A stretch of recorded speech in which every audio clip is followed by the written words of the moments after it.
សម្រាប់បន្តិចបានទេបិទភ្នែកយឺតយឺតថ្ងៃនេះអ្នកនឿយហត់ច្រើនហើយ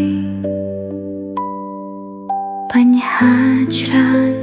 រឿងជួបក៏ច្រើន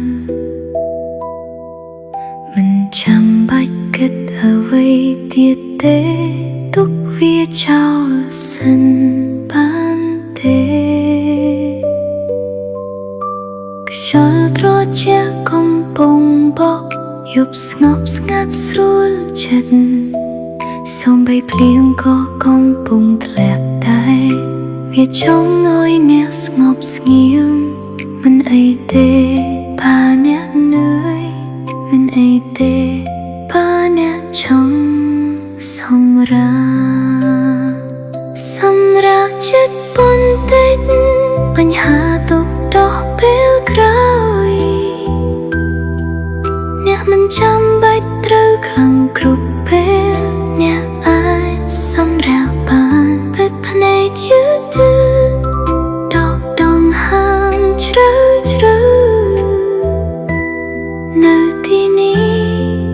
អ្នកមានសុវត្ថិភាព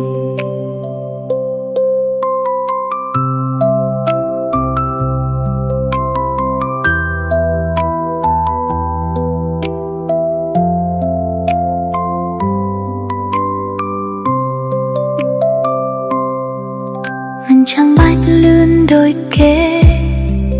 មិនចាំបាច់ល្អឥតខ្ចោះ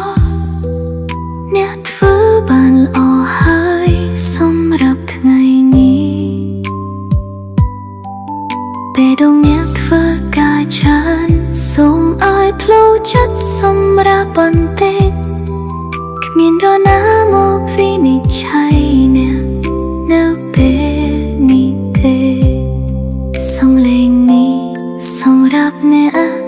ឲ្យអ្នកគេសម្រួលចិត្តសម្រាប់ចិត្តបន្តិចទុកទាំងអស់នៅក្រោយអ្នកមិនត្រូវខ្លាំងគ្រប់ពេលអ្នកអាចសម្រាប់បានបិទភ្នែកយឺតយឺតដកដង្ហើមជ្រៅជ្រៅនៅទីនេះអ្នកមានសុវត្ថិភាពទៀងទៅយឺតទៅអ្វីៗនឹងប្រសើរ